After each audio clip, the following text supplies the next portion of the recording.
to ultimate freedom instead of massive risk and potential loss. Changing what stopping smoking means. For most people, stopping smoking means, oh my gosh, I may gain weight. Oh my gosh, I'm giving something up. And as long as you're giving something up, it means pain. Changing it instead to freeing yourself. Changing your associations or the meaning of what a relationship means. From, it's a leash around my neck that takes away from my freedom, to it's one of the most empowering, fun, powerful, transforming experiences I could pray for in my life. That process of transforming meaning, changing what we associate, is what all therapies do when they work. So you don't have to go to therapy. You can learn to do it on yourself just by changing what you link up inside your own head. Having seen that the real difference, what changes people, is when they change meaning, what I began to do was analyze, well, how come some people did that in one session and some took 7 years? Well, part of it was the approach, obviously, the type of therapy that was used, but also part of it was, where was that person and their level of commitment to making a change? I mean, I know some people, you could change them in a heartbeat. It didn't take any effort at all. Other people, boy, you really had to push.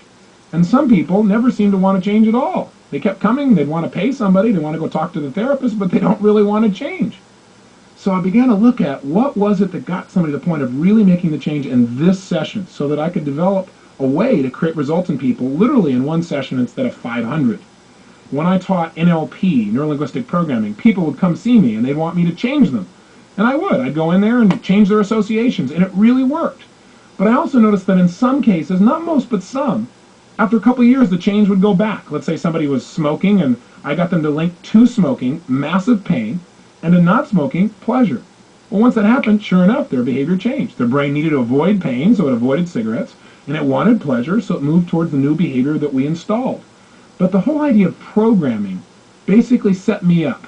And that is, I got people actually thinking that I was doing something to them that they couldn't change back, which is not true. 2 or 3 years later, they needed some new way of changing the way they felt, and they went back to cigarettes for whatever reason, and they could go, see, this stuff doesn't work. And I'd say, what do you mean it doesn't work? It worked for 3 years. They go, yeah, but it didn't work forever. What I developed was a new metaphor, and the metaphor is that of conditioning, and here's the difference. One day I bought a Mac II computer, and what was interesting is I don't know a whole lot about computers. I'm learning a lot. And I've hired a guy to come over and program, quote-unquote, my computer. Well, I sat there, and I wanted to learn how to do it too, so I wasn't dependent upon him. So I sat there and watched this guy programming my computer. And he did something. And he did it just the way the book said. And I said, God, I'm so glad I watched you do that, because it didn't work. So obviously you screwed up on something. What did you do wrong? And he said, nothing. I said, what do you mean, nothing? He said, well, I did it right. I said, hey, look, if you did it right, you would have gotten a result. He said, not necessarily. I said, come on, it's a computer. He said, yeah, but you got to condition it. I said, what do you mean you got to condition it? I mean, it's a computer. You did X, Y, Z, and it should produce the result that we wanted. He said, no. He said, let me show you. And he did the same thing again, and it didn't work again. I said, see? You're not doing it right. He said, no, you don't understand. You got to condition it. We got to do it over and over again until pretty soon it gets enough of a connection electrically or something that, wham, now it sticks. I go, you got to be joking. On a computer? I thought you just programmed it and it stayed. Not quite so. In fact, we did it about 9 times, and finally it stuck. Now, by the way, it stuck for about 6 months, and then it blew out again. So guess what? Rather than get all upset and go, boy, that guy screwed up. He didn't teach me. He didn't do this thing right. I just went, oh, I just need to recondition it. It took me another 20 seconds, and I reconditioned it, and it stayed. Same thing with cigarette smoking. If somebody goes 3 years, and it's fine, and one day they change back, all they got to do is recondition themselves. The key element, though, is this. You've got to be responsible. See, rather than me do this work for you, everything we're doing in these tapes is you requiring you to take the action, so you're in charge. So you're the person who's making the direction of your life. All I am is a decent coach for you, but you've got to implement it. I can give you another great metaphor. Recently I had somebody come to my house to tune my piano. Now, I don't play the piano, but I've got this great piano. That sounds logical, doesn't it? Somebody in my family is going to start playing it. It looks good, though. Hey, what the heck? The bottom line is my kids are finally learning to play. So we have this guy come in and tune our piano. This great grand piano. And so the guy comes in, and he adjusts the piano, and the way he tunes it is he changes the amount of tension that's going on these wires. There's literally tons of tension on them. And in his doing this, I thought, okay, well, that's it. And he said, no, I got to come back next week. And I said, what do you mean? I thought you just tuned it. He said, yeah. He said, but see, it's been stretched in this way for so long that what I got to do is I got to retune it. And I got to keep stretching this new pattern in. I got to condition those wires so they stay this way.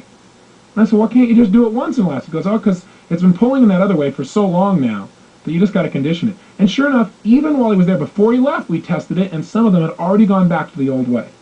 So we adjusted him again, and now he has to come back out another week, and then he's going to come back out again, I guess, in 2 weeks. Then he comes back out in a month. Then he comes out every 3 months. Then he comes out eventually every 6 months. Even to keep it the way it is, he's got to condition it at least twice a year.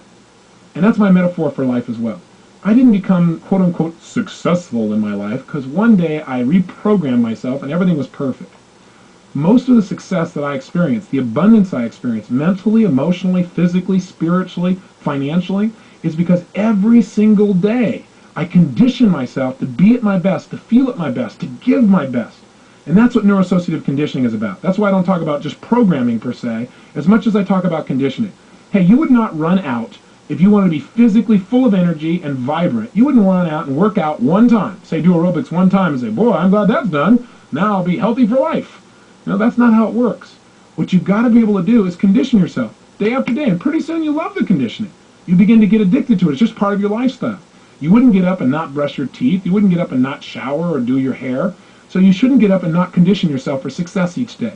So start thinking about this as a lifestyle. Not a tape program that you listened to a long time ago, but something you're conscious of daily. So how do we condition ourselves to really have our changes last? Let me share with you what I think the 3 fundamental key distinctions are that cause people to change when they do change and the change lasts. These are the 3 fundamentals of the science of neuroassociative conditioning systems. And here's number 1. In order to get a change where it's going to absolutely happen and it's going to last, you must first get leverage on yourself. What do I mean by leverage? I mean you must get to the point where you believe that something must change, that you must change it, and that you can change it right now. You got to get to the point where you feel like not changing would be painful, massively painful, and to change would mean pleasure. In other words, you got to use all the things we talked about up until now. You've got to get that connection. If you're only at the point of believing that you should change, or you could change, or you ought to change, or you might change, that is not enough to create long-lasting change in most cases. So you've got to get yourself to the point where you've got leverage. And there are lots of ways to get it. Some people will change out of rapport. You know, they go to a therapist, they really like the therapist wants them to change, so they do. I mean, it literally can be that simple sometimes. Some people change because, God, if they don't, they're going to lose everything.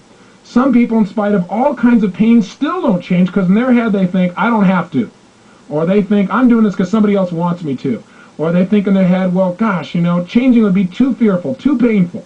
So in order to make a change last, you got to get to that point where it must change, you must change it, and you can change it. That is number 1. I'll give you an example. When people come to me sometimes for private consulting, and I've trained all kinds of other people to do this work now, so I don't do private consulting, but invariably I still have a few people that want to do it with me personally for whatever reason, or no one else has seemed to get in the results, so I'll take the challenge on personally. Well, first of all, I make it very difficult for these people to ever get to the point of working with me in the first place. I make them have to go through a waiting list, so hopefully they'll decide to change on their own. I make them have to pay a fairly large chunk of money to be able to do this as well.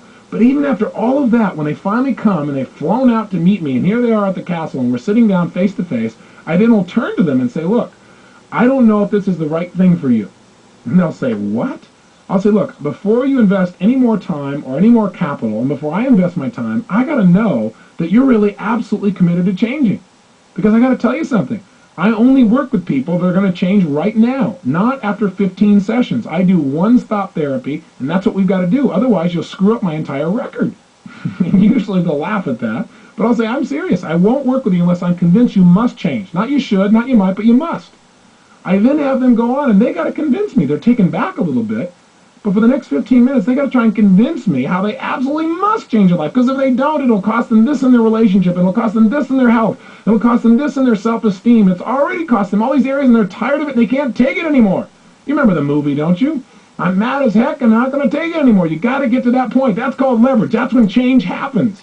And you know what? When they're to that point, my job is easy. I simply go to step 2. What's step 2? I simply interrupt their present limiting associations, their limiting pattern of association. So, for example, somebody's got a phobia, and what happens? Well, once I get them committed, they absolutely convince me that it must change, they must change it, not me, that they're responsible, that I'm there to help them, and that they can, they know it because it's got to happen. Once they're to that absolute point, now I just go to step 2. Step 2 to neuroassociative conditioning is this. interrupt their present limiting association. Interrupt their pattern